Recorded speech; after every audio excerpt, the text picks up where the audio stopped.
Good morning. So, kape muna tayo.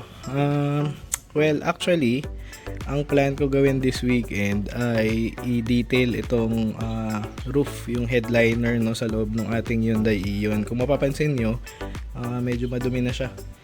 Madami ng mga dumi na kumapit at naitanggal ko na rin naman yung natanggal ko na rin naman to no. Doon sa mga magtatanong kung paano tanggalin tong headliner, actually meron akong video na kinreate. Check nyo na lang yung aking channel. Nandoon yung full details kung paano tatanggalin itong headliner no. At nag-install din ako ng insulation doon sa loob ng ating Hyundai Ion. Now, ang planong gawin for this morning ay linisin natin itong headliner na to. So kung mapapansin nyo, yan, may mga stains na siya. Yung mga gilid sobrang dumi na rin. Yan, mapapansin nyo, madumi yung mga madumi yung halos lahat ng mga parte. Ngayon, susubukan ko tong linisin using yung mga available lang material na meron dito sa bahay no. So ang gagamitin natin na method ay bucket method. So yung bucket method na yun, hindi natin to isusok sa tubig kasi ang ilalim niya ay cardboard lang. So pagka nasok siya ng gusto sa tubig, ang tendency aangat itong mga material na to no, itong mga nasa taas baka lumawlaw pa doon sa loob ng kotse. So ang planong gawin ay yun, lalagyan natin, lilinisan natin at gagamit tayo ng mga basahan no?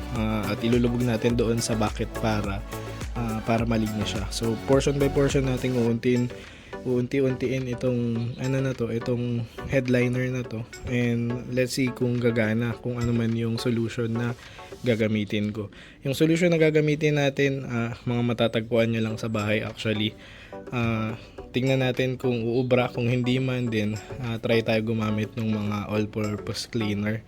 May mga nabibiring chemical din naman to clean this one, pero for the meantime, dahil wala pa akong oras para pumunta sa pinakamalapit na na Ace Hardware o kung saan nyo man pwedeng mabili yung mga all-purpose cleaner or even yung mga carpet cleaner, yun muna yung gagamitin ko gagawan muna natin to ng paraan. Okay, so ano ba yung mga kailangan gamitin no? So as mentioned, bucket method yung gagamitin natin, gamit tayo ng basahan.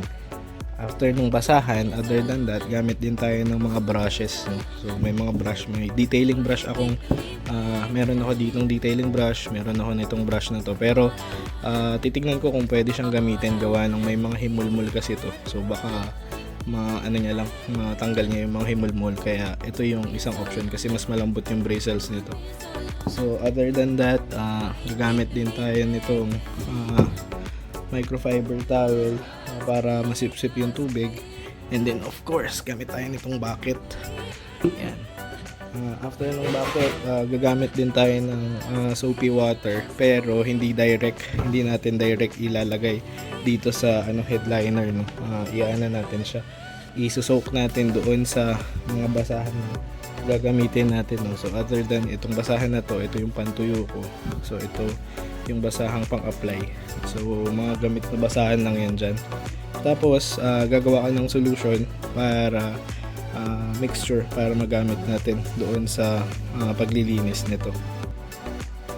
So ano yung mga gagamitin natin for this DIY? Ang kailangan lang natin gamitin, actually makikita nyo naman itong mga to sa inyong mga bahay no? So gagamit ako ng bleach, regardless whether yung color safe or itong gentle clean, yung brand na yan, pwede nyo gamitin. Tapos tubig, bucket and tubig of course. Dun sa tubig naman, you just have to use kahit mga 1.5 liters siguro ng tubig. Matatansya nyo naman siya kung kung ano yung kakasya no? Depende dun sa pag-create nyo ng solution. Gamit din ako ng soapy water. Ito yung tira doon sa aking car shampoo. So para lang at least makapag-build ng bubbles. Yung bubbles din hopefully yung tumulong mag-penetrate para malinis yung malinis yung headliners natin. And then optional, pwede kayong gumamit ng spray bottle. Yung solution na magagawa ninyo, pwede nyo ilagay sa spray bottle tapos i-spray nyo directly dito sa tip naman ng inyong detailing brush. So, and then after that, spray bottles, soapy water, tapos baking soda. So, classic na baking soda. So, feeling ko available naman sa mga bahay ninyo. Yung baking soda, okay din yun yung solution na yan para magamit, no? Para ma-combine natin itong mga to. Tapos, as mentioned, bakit method nga gagamitin natin? So, kailangan natin itong basahan para i-soak natin dito sa solution na magagawa natin. Tapos, yun yung kailangan mong ibabad, tigain ng gusto, tapos kailangan nating ipunas. From there, tingnan natin kung ano yung magiging result. So, simulan natin doon sa baking soda. So, yung baking soda, gano'n ba siya kadami yung kailangan nyo ilagay? Pwede mo namang actually tansyahin, no? Huwag din sobrang dami. Siguro mga dalawang scoop itong plastic spoon natin. Pwede na yan gamitin. So, ito, kuha tayo ng spoonful. Yan. So, isa. Yan. Dalawang scoop lang, okay na yan. Hindi naman sobrang laki yung lilinisin natin, no? So, ito itatabi ko muna para magamit pa natin sa mga susunod. Tapos, yun, again, bleach. Pwede kang gumamit ng bleach, no? So, sa bleach, tansyahin mo na lang yung can. Siguro, itong gagawin ko, combination nung Gentle Clean, siguro mga 2.5, parehas 2.5 na cup na mismo. Tapos, itong Color Safe din. So, isang Gentle Clean, isang Color Safe. Dalawa lang yung lalagay ko niyan. And then after that, lagay tayo ng konting soapy water, yung car shampoo, para medyo mabula. Yan, tansya lang. Alright? So, after mo ilagay yung lahat ng mga ingredients para dun sa iyong all-purpose na solution na gagamitin sa headliner, yan, kailangan mo lang siyang haluin. At after mo haluin, let this soak for a while. Soak lang natin yun dun sa loob. Tapos magsimula na tayong gawin yung detailing na gagawin natin para doon sa headliner.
Well, so far, so good naman siya.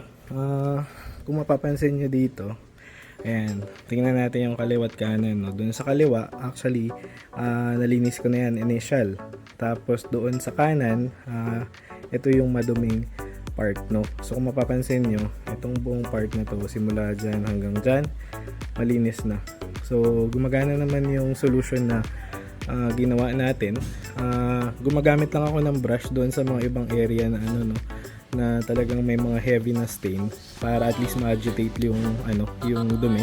Tapos tsaka ko siya pupunasan itong basahan. Ito yung kung mapapansin nyo, pag pinupunas ko siya, ayan, sumasama yung dumi.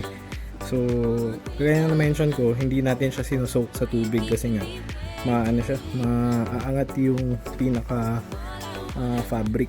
Yun yung ayaw natin mangyari, no? So hindi pa siya fully na natuyo. Mamaya isa-sun dry ko to. Pero result wise, hindi ko alam kung mapapansin nyo dun sa video, pero kita naman yung difference, no? So lumilinis na siya. Tapusin ko lang to, tapos pakita ko sa inyo yung overall na finished product. So yan, halos kalahati na yung natatapos natin, no? So ang technique na ginagawa ko lang doon sa mga flat na surface kagaya nito, isusok ko lang to sa doon sa bucket, tapos pwede mo nang ipunas diretso.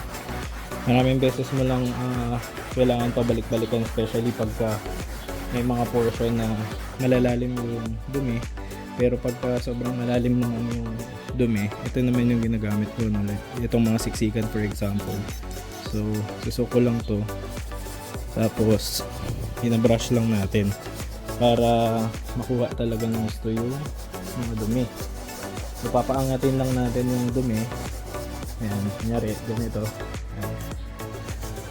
Unti lang, no? Huwag masyadong marami para hindi mababad ng gusto yung ating yung fabric material. Ayan. Tapos pagka na brush mo na, then pwede mo nang pabalikan ng basahan para lang matanggal yung iyong binrush, no? Yung mga pinaangat mo na dumi.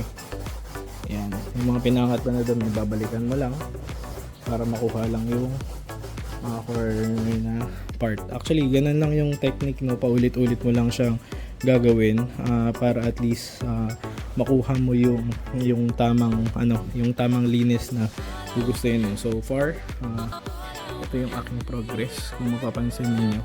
Yan. So itong part na to, nalinis ko na.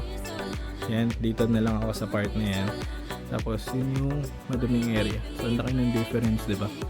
Kita mo yung diferensya. Yan, sobrang dumi dun. Tapos ito kahit papaano malinis na.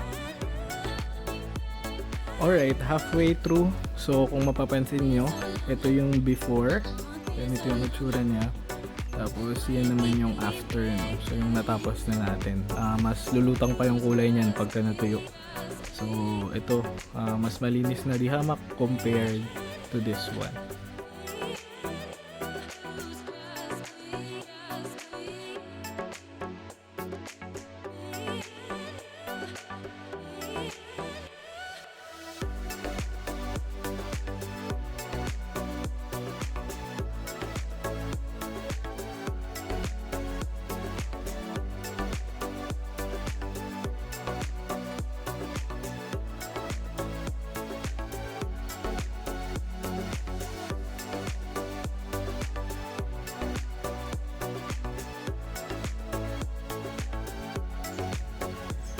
So habang nasa huling part na ako ng paglilinis nitong headliner, naisip ko lang kung ano kaya yung mga potential na nagkukos ng dumi, no, doon sa headliner. So meron akong mga ilang suspetsya kung ano yung potential na nagkukos. At ang feeling ko, isa sa mga malaking factor yung madalas bumabiyahe ng naka-open yung mga windows, no.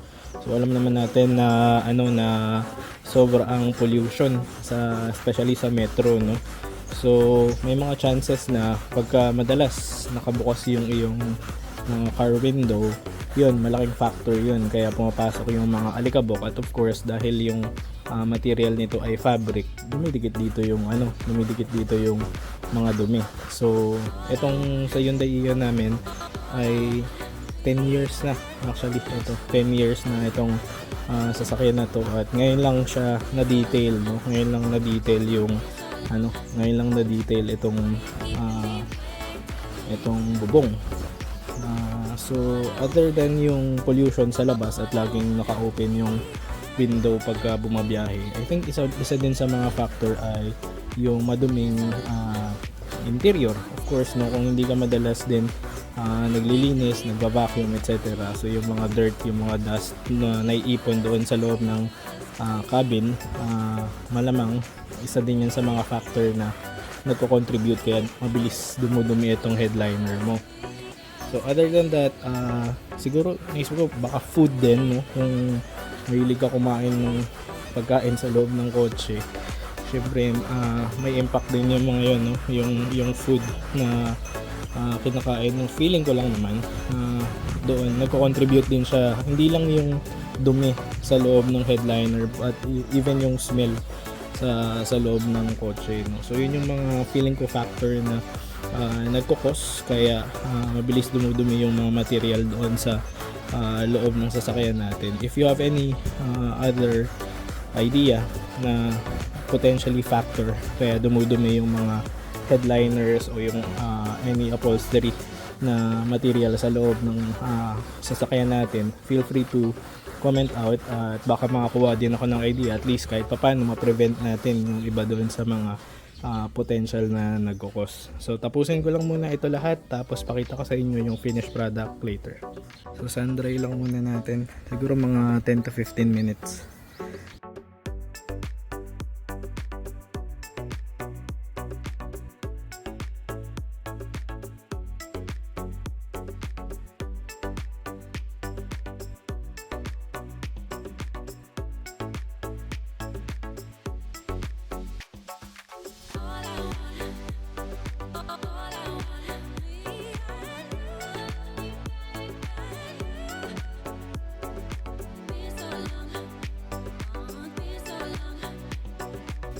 Alright, so naibalik ko na yung yung headliner doon sa loob ng ating Hyundai Ion. Kung mapapansin niyo, sobrang linis niya. Malilim lang dito sa part kung saan ako nag-shoot pero sobrang linis niya. Tapos wala naman ako naging problema doon sa pagbalik, no. Ang ginawa kong diskarte nung binalik ko siya ay sinentro ko muna yung lahat ng mga butas doon sa unahan. And then after, actually ito yung pinaka-challenging na part, no, itong likuran na to, yung part na yan. Kaya dito ako nag-focus na maibalik, considering na meron ng insulation doon sa ating doon sa ating roof. So medyo siniksik niya ng konti. Kailangan ipitin ng bahagya yung insulation, pero wala naman naging problema. Swabe ko rin naman na ipasok dito. At in-ensure ko lang na walang mga palya, no? Kung mapapansin nyo, yung cleaning na ginawa natin kanina, worth it naman kasi sobrang naging malinis na. Tuwan-tuwa ako dun sa result. Syempre pagod at hirap yan, kaya maganda rin siyang tingnan. Ngayon, mas aalagaan na of course na hindi madumihan, no, as much as possible at matagal na panahon na ulit bago tayo maglinis. So ayan yung overall na preview. Ngayon ikakabit ko lang yung mga remaining, yung mga handles saka yung mga component doon sa unahan, and then after nyan all good. So again, hindi ko na para isa-isahin, no, yung mga component kung paano ikakabit yan. Siguro ang reminder ko lang, if you wanted to check yung details kung paano baklasin at ikabit naman yung itong headliner natin, no, and including yung pagkabit ng insulation, just check my channel. Merong video yan dyan at doon ko din detalye kung paano at ano yung mga step by step process naman kung paano siya baklasin, no? So please check doon sa mga videos available din sa channel, and if you have any suggestions siguro that you wanted to do, so long as parehas tayo na pwede ko rin gawin or kailangan ko din gawin dun sa kotse, then i-video ko yan tapos gawin natin ng reference. Pero all in all, yung ating agenda for today na cleaning nung headliner nung ating Hyundai Ion is complete. Ayan, kung mapapansin nyo, sobrang linis niya, wala nang libag-libag. Yan, all complete for this DIY. And again, thanks for joining. If you wanted to have more meaningful content, DIYs, etc., please consider subscribing to this channel. Maraming salamat sa panonood.